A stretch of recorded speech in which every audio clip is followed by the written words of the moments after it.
And welcome back to Texas Motor Speedway for the Showdown race number 2 for the PCSRA Foster Series Showdown. Of course, another 37 drivers ready to take on 34 laps, and the clouds have rolled in for this race. Jeremy Salone, a Texan driver, starts on the pole position alongside James Qualls. Brooklyn Rogers running the GMS 94 for the remainder of the season, and the 51 of Jamie Pintor. Check down the description for the starting lineup, or you can look over here to see where these drivers are starting.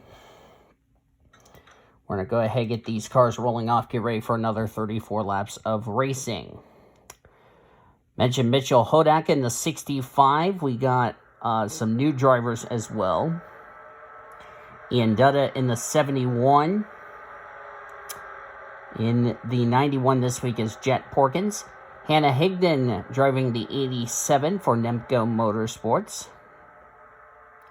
Mark Underhill you see in the 5th position out of Henderson Motorsports. That is a truck team.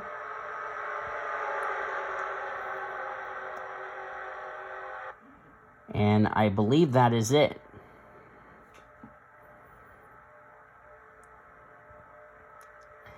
Important race. 5 drivers will join Sanat, Shelton, Anderson, Smart, and Bevel Rogers, who made it in from race number 1 into this season's All-Star race. Of course, they will start 14th, 15th, 16th, 17th, and 18th. The 5 drivers that transfer into this group will start 19th, 20th, 21st, 22nd, and 23rd. And pending on whoever wins the fan vote driver will start 24th unless we have a tie. Green flag is in the air. Race 2 is underway. Let's go racing, drivers. Times 2.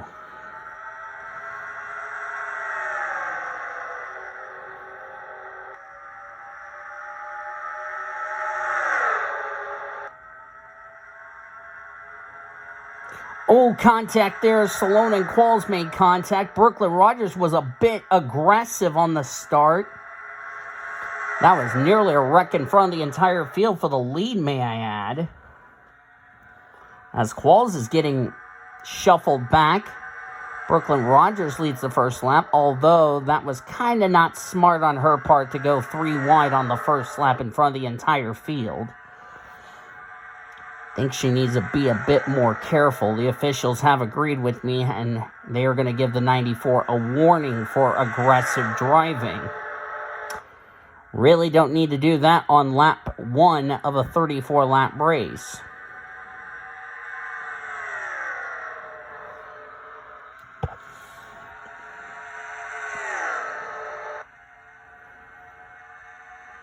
Of course, we had our first yellow on lap number 1. We almost had a deja vu here, but we kept it green, so we're still green flag racing.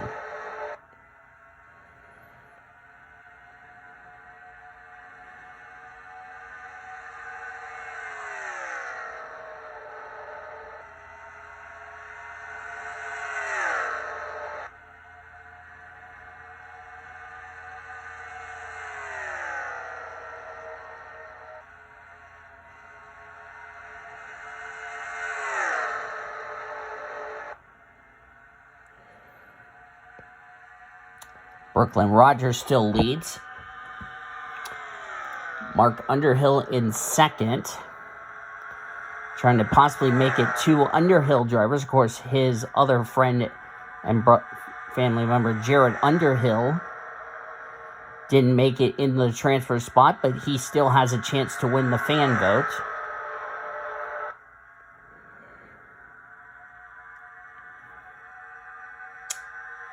And we'll find out who wins the fan vote when we get to the, before we get to the All-Star race.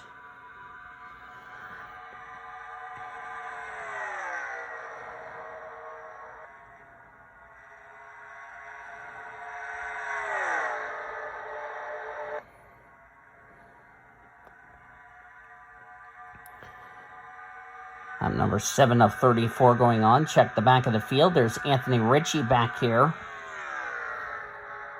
And the Bit Nile Chevy out of the Money team. He's back here at the rear of the field. Maximilian Chilton in the Devotion colors this week on his Toyota Camry out of XCI Racing. He's 3 wide with Haley Jerentowski and Jacob Athens. Chilton had an impressive debut last week.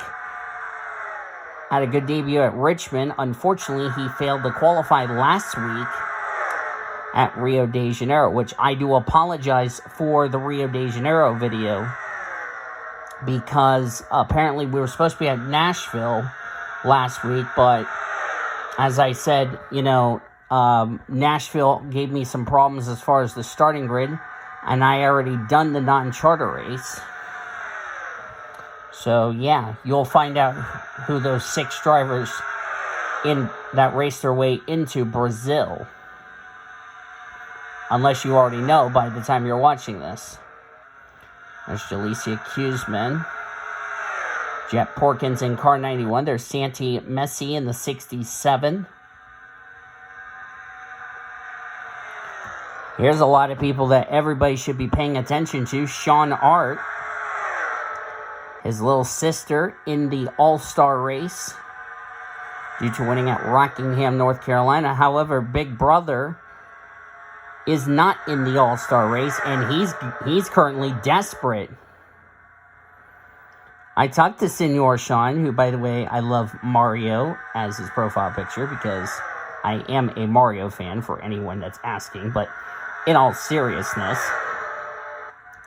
I asked Sean, what are you going to do in the beginning of the race, and what did you learn from race 1? He said, I just want to get to the front and stay out of the wrecks, because we almost had a wreck, like I said, on the first lap of the race when the 94 got aggressive, as Mark Underhill has taken the race lead. But the other thing is, I just want to be smart and conservative, because remember, I got to preserve my car, because if I go to a backup car, I'm going to the rear of the field next week, and I have my work cut out for myself. And that's the thing these drivers have got to know, is you do not want to end up like what Seth Cole's going to do, going to the rear of the field next week in a backup car. And remember, Sean Art is one of the drivers that is in the running for the fan vote. And he's going to go to the inside of James Qualls. Qualls is up near that gray area. He's trying to get a good run off the high side, but, there's like a lot of cars on the inside, and Qualls is all by himself on the outside. But Qualls is really putting up a good fight with the 99. There's Jeremy Salone. Daniel Voiles in the final transfer spot, driving the Wendy's car this week. Okay, here's a bit of irony. What would happen if we end up having 2 Wendy's cars in the All-Star race? That would be pretty creepy, if you ask me. Mark Underhill in the 75 for Henderson Motorsports. All of these one-race deal drivers will be running the non-charter races for the remainder of the season, starting next week here at Texas. Of course, we'll be here at Texas for 2 weeks, because next week is our points paying event.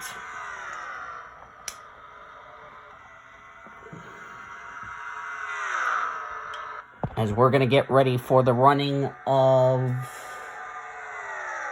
the automotive, I think it's called the Echo Park Automotive 500. As we've had a crash off turn 4, caution is out. Yeah, it's the Echo Park Automotive 500 here at Texas, but the caution is out. Apparently, we have smoke on the front straightaway, and I cannot find... Oh, I might have found who are involved. Jalicia Kuzman and Jacob Athens, and they're both out of the race. And that's not good for the both of them, because that will mean they will be both going to a backup car for next week's race here at Texas. For Athens, he'll have to go the rear of the field. The non-charter race, Jalecia Kisman will have to go the rear of the field in the main event. Looks like the 84 just got tight and pushed up into the 77. Took both cars into the wall. And both cars, their days are done. They did teleport to pit road, which is good. But this is not what they wanted.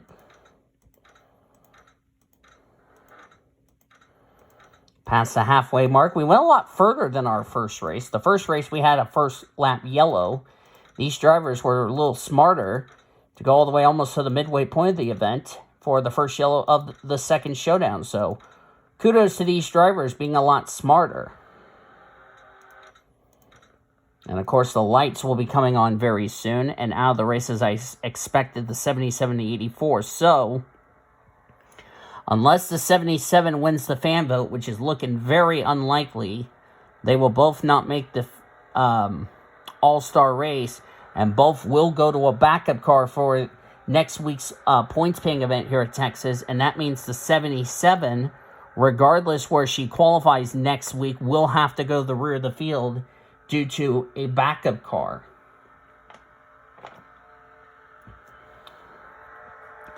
Of course, you don't want to wreck your primary car in this All-Star race weekend. And this is also to save money on having to bring two more cars and possibly, wrecking one and having to go to a backup and possibly wrecking that one. So, there you go. As we're back to green flag racing. As things stand, Mark Underhill, Brooklyn Rogers, William Brock, the 96. I think that is Annika Ritchie. Yes, it is. And Daniel Voiles. Those drivers are in the final transfer spot.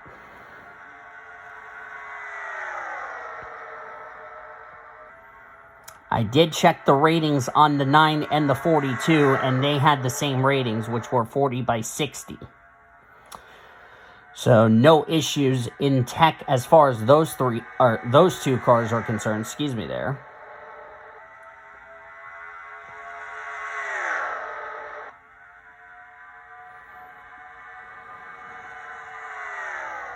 Here's a novel concept. Daniel Voiles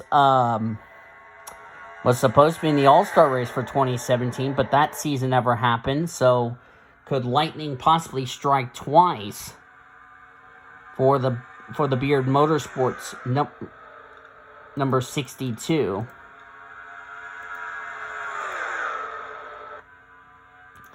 A lot cooler today than what we had in the first race.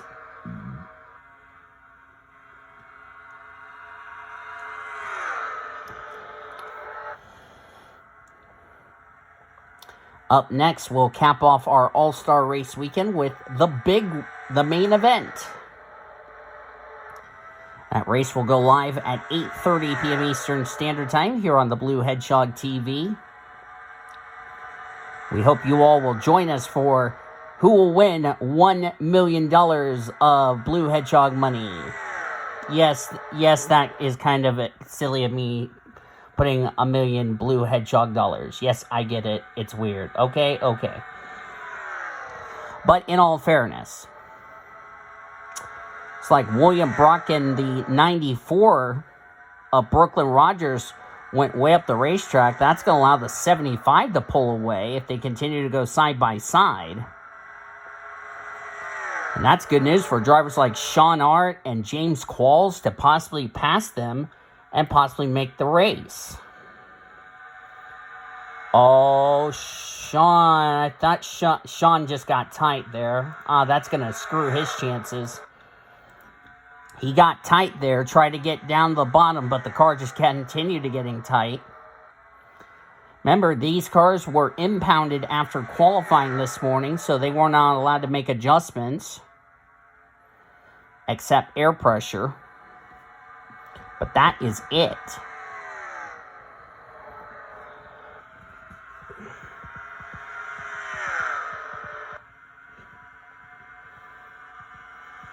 And by the time you're watching this, you'll find out who will be the last driver to get into the All-Star race via the fan vote. Looks like Sean Art, his chances might have been killed unless he wins the fan vote.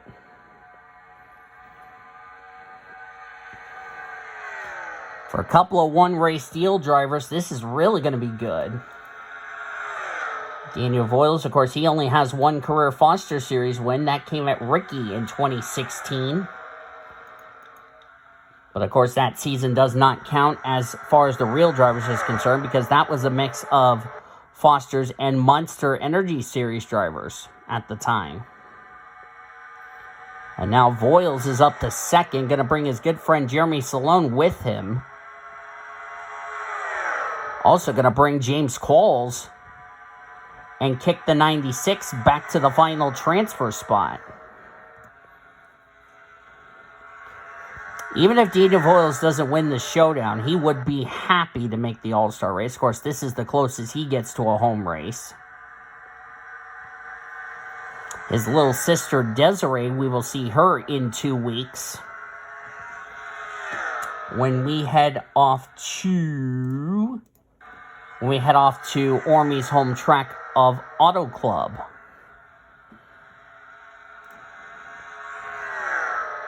Of course, the 62 made the race 2 weeks ago at Richmond with Toby Hogan, but failed to qualify last week at Rio. That 75 team has got one fast Chevy Camaro. And if I'm Mark Underhill, I feel really confident going into next week. There were 3 wide right there. Oh, Qualls and, there goes Qualls, and that's Brooklyn Rogers. That's the second time ooh, careful. Almost wrecked Daniel Voiles. That would have not pleased Voiles too greedy. Brooklyn Rogers nearly wrecked James Qualls. That could have been a big wreck. So the 94 not done roughing up people just yet. I don't think Qualls is going to be too happy with Brooklyn. Brooklyn should have been a little bit more careful, but she wasn't as Cement Oscon came to pit road. Looks like an unscheduled pit stop for the 79. That's a tough break for him. And unfortunately, he will not make the race. And that is really going to cost James Qualls. White flag here in Showdown number 2. One more lap to go. Presented by Credit One Bank.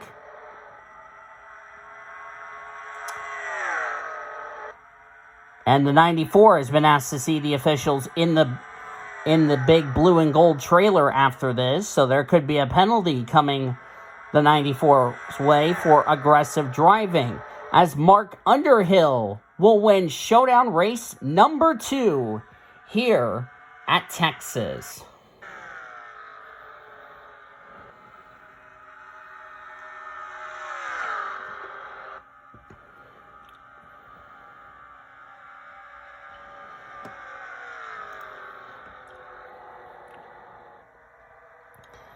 Daniel Voiles will finish second, but that's good for Daniel Voiles.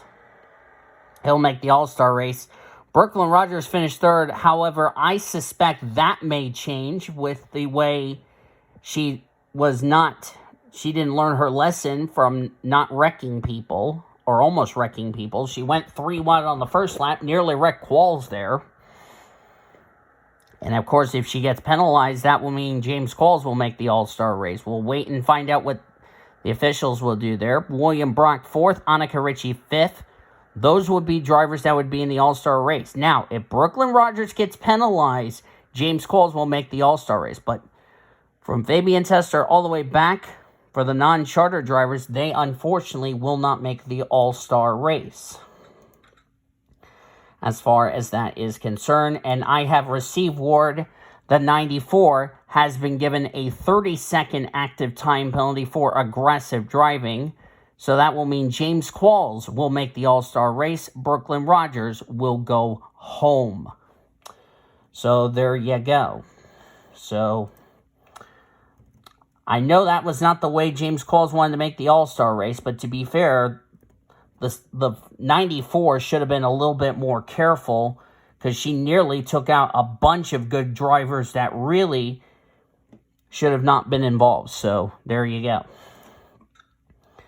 Look on down through the remainder of the finishing results. Oscon finished 2 laps down. Not entirely sure what was wrong with his car, but the good news is at least they can fix that car, get ready for the non-charter race next week. And then Jalecia Kuzman, Jacob Athens are out of the race. Jacob Athens and Seth Cole in the non-charter race will be going to a backup car and will be starting at the rear of the field.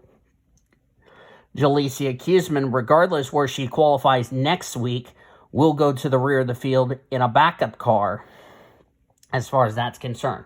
But that's going to do it for the showdown. You'll find out who will win the fan vote in the Discord for PCSRA. Thank you guys for watching this race. Hope you enjoyed the showdown races of race 2. If you did, be sure to give this video a like, subscribe to become part of the PCSRA crew today. If you missed the results from race 1, go back to watch the race 1 results. We've shown you results for those. We'll see you guys next time for the All-Star race at 8:30 Eastern Time later tonight. Until then, I've been the Blue Hedgehog signing out. Thanks for watching another broadcast of PCSRA TV, celebrating 13 years of existence, the best NR racing since 2017. We'll see you later tonight for the All-Star race at Texas.